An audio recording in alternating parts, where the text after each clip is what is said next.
Category 1 പൂർണ്ണമായിട്ടും നിർമ്മാണ പ്രവർത്തനങ്ങൾ നിരോധിക്കുന്നു.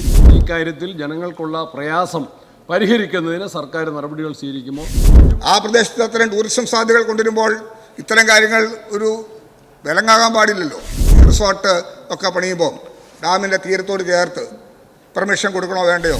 നിലവിലുള്ള ഒരു നിർമ്മാണ പ്രവർത്തനങ്ങളെയും ഇത് ബാധിക്കുന്നില്ല. അത് ജനങ്ങൾക്ക് ബുദ്ധിമുട്ടുളവാക്കുന്ന സാഹചര്യങ്ങളുണ്ടെന്ന് ബോധ്യപ്പെട്ടാൽ അത് ഒഴിവാക്കിക്കൊണ്ട് തന്നെ മുന്നോട്ട് പോകാനാണ് സർക്കാർ ഉദ്ദേശിക്കുന്നത്.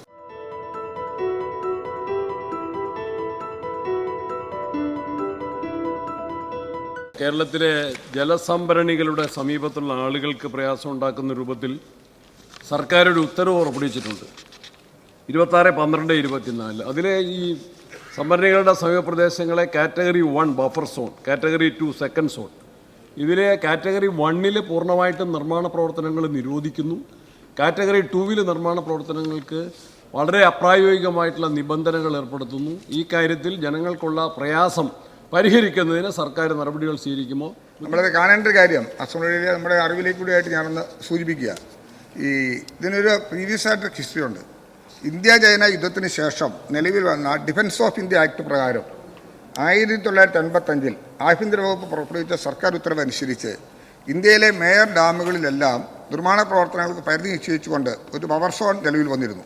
എന്നാൽ ഡിഫൻസ് ഓഫ് ഇന്ത്യ ആക്ട് സർക്കാർ പിൻവലിച്ചെങ്കിലും ഡാമുകളോട് ചേർന്ന് നിൽക്കുന്ന റിസർവയർ പ്രദേശങ്ങളിൽ മലിനീകരണം, മണ്ണൊലിപ്പ് എന്നിവ ഉൾപ്പെടുന്ന പാരിസ്ഥിതിക പ്രശ്നങ്ങൾ അഭിമുഖീകരിക്കാൻ നിർമ്മാണ പ്രവർത്തനങ്ങൾക്ക് നിയന്ത്രണം ഉണ്ടായിരിക്കുകയും ആയത് Kerala irrigation water conservation act അനുസരിച്ച് പ്രവർത്തിക്കുന്ന കേരള ഡാം സേഫ്റ്റി അതോറിറ്റി ചെയർമാനായിരുന്ന റിട്ടയർഡ് ഹൈക്കോടതി ജഡ്ജി ശ്രീ രാമേന്ദ്രൻ നായർ ഓരോ നിർമ്മാണ അപേക്ഷയും പരിശോധിച്ച് അനുമതി നൽകുകയും ചെയ്തു വന്നിരുന്നു.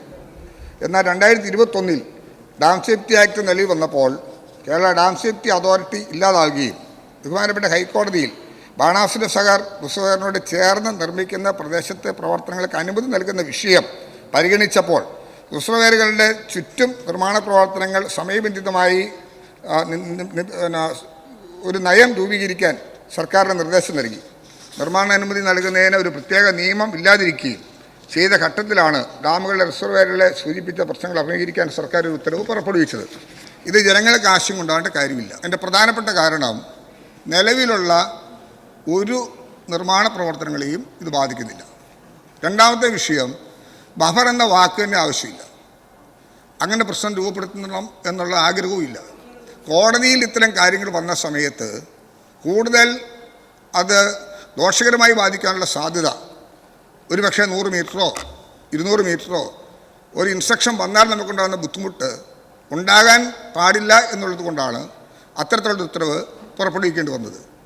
അവിടെ നേരത്തെ ചെയ്തതുപോലെ തന്നെ ഓരോ അപേക്ഷകളും പ്രത്യേകമായി പരിശോധിച്ച് ചെയ്യുന്നതിനാവശ്യമായ നടപടി സ്വീകരിക്കുന്ന തലത്തിലേക്ക് ഈ ഉത്തരവ് മോഡിഫൈ ചെയ്താലും അതാണ് കുറേ കൂടെ അക്സെപ്റ്റബിൾ എന്ന് കണ്ടാൽ അതിന് ഗവൺമെൻറ് തയ്യാറാവും. അതുകൊണ്ട് ഇത്തരം കാര്യങ്ങളിൽ ഒരാവശ്യമില്ലാത്ത ഒരു ബുദ്ധിമുട്ട് രൂപപ്പെട്ട ജനങ്ങൾക്ക് ഒരാശങ്ക ആവശ്യമില്ല.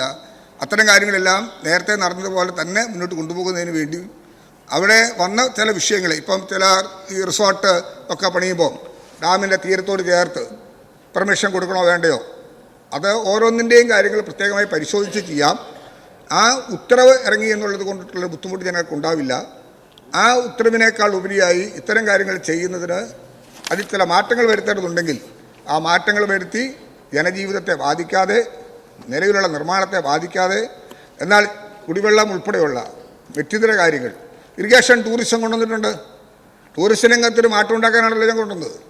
ആ പ്രദേശത്ത് അത്തരം ടൂറിസം സാധ്യതകൾ കൊണ്ടുവരുമ്പോൾ ഇത്തരം കാര്യങ്ങൾ ഒരു വിലങ്ങാകാൻ പാടില്ലല്ലോ. അപ്പോൾ കേരളത്തിൽ പൊതുവിൽ ഇറിഗേഷൻ ബോഡികളെ ടൂറിസവുമായി ബന്ധപ്പെടുത്തി ജനങ്ങൾക്ക് കൂടുതൽ സാമീപ്യമെല്ലാം കഴിയുന്ന സാഹചര്യങ്ങൾ രൂപപ്പെടുത്തുന്ന പശ്ചാത്തലത്തിൽ ഇതൊരാശങ്കയ്ക്ക് ഇട നൽകുന്നില്ല.